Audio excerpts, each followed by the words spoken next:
Tu sais, on a tous galéré quand on a commencé à rapper. Ce qu'il faut savoir, c'est que le talent, c'est pas quelque chose d'inné, c'est quelque chose qui s'apprend et qui se travaille à la force du front et pour ce qui est de l'écriture, à la force du poignet ou à la force de la voix pour ce qui est du chant ou du rap. Pourtant, il y a certaines erreurs qui peuvent te permettre d'éviter d'être pris pour un loser, d'être pris pour un mauvais artiste. Ce que je te propose dans cette vidéo, c'est de découvrir 6 choses à ne surtout pas faire si tu veux être pris au sérieux dans le rap. Donc je te propose de liker cette vidéo et on est parti maintenant. Let's go!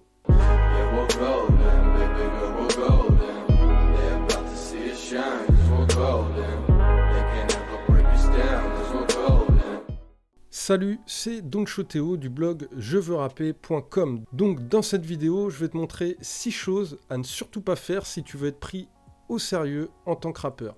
Donc première chose, ça va être de ne surtout pas faire de fausses affirmations. T'as forcément déjà entendu des rappeurs faire des trucs du genre « Ouais, je suis le meilleur, ouais, je fais grave du lourd, ouais, je vais tout niquer », tout un tas de trucs comme ça.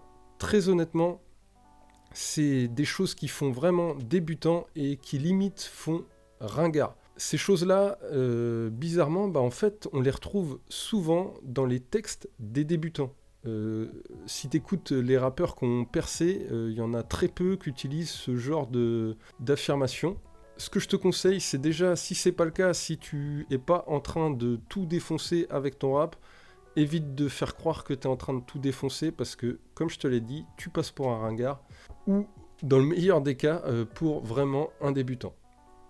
Deuxième chose à ne surtout pas faire, ça va être de faire des rimes juste pour la rime. Ce qu'il faut, c'est surtout prendre le temps d'écrire ces textes. Ce que tu peux faire, c'est déjà faire un premier jet écriture automatique, donc tu écris ton couplet en mode d'une traite, tu laisses le temps, tu le reprends le lendemain, et là tu le relis, tu le retravailles. Ce que tu peux faire, ça va être d'ajouter ou de supprimer des rimes pour améliorer ton flow. Et l'avantage aussi, c'est qu'en relisant ton texte, quelques jours plus tard, tu auras un nouveau regard sur ton texte. Et ça peut clairement changer l'allure de ton texte. Troisième chose à ne pas faire, c'est ne pas taffer son vocabulaire. T'es un rappeur, donc logiquement, tu écris des textes. Franchement, moi je trouve ça saoulant quand les rappeurs répètent tout le temps les mêmes mots. En vrai, t'as l'impression qu'ils ont que 100 mots dans leur vocabulaire.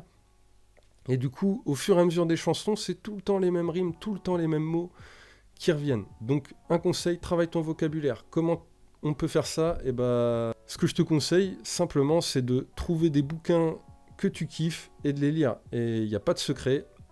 Plus tu vas lire de bouquins, plus tu vas apprendre de vocabulaire. Plus tu vas écouter des rappeurs qui ont du vocabulaire, plus tu vas apprendre de vocabulaire. Faut pas avoir peur des mots que tu comprends pas. Quand il y a un mot que tu comprends pas, tu prends un dictionnaire et tu découvres ce que ça veut dire.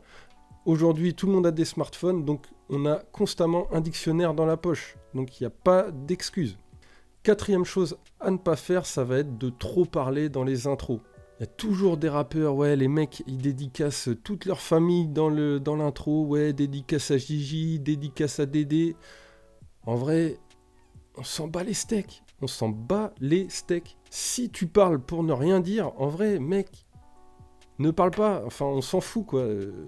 Donc, évite de trop parler dans l'intro, parce que sinon, en fait, comme on s'en bat les steaks, on se dit, ouais, vas-y, il est relou, et on n'écoute même pas le son.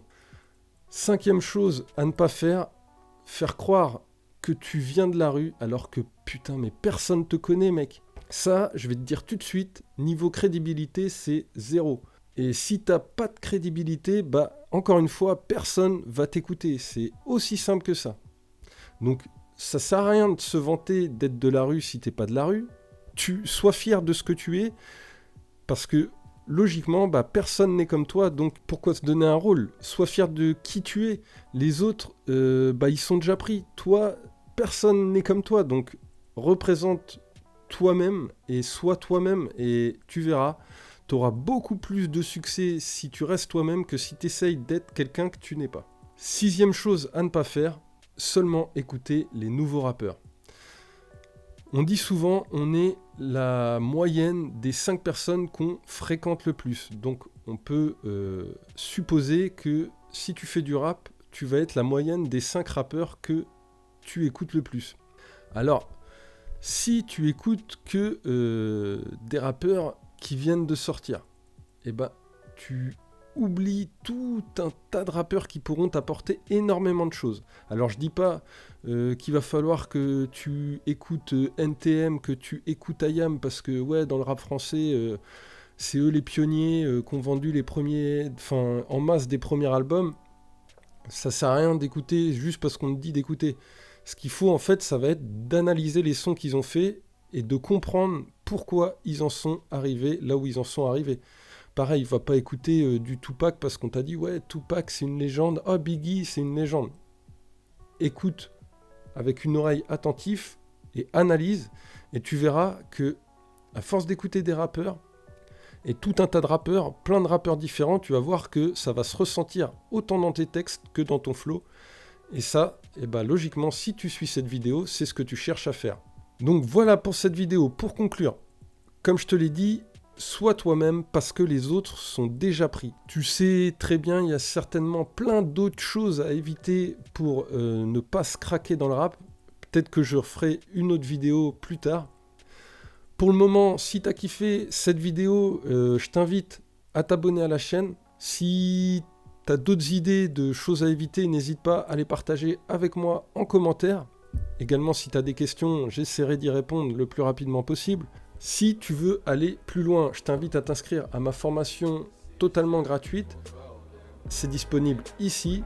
Tu cliques, tu t'inscris et on se retrouve tout de suite dans ta première vidéo de formation.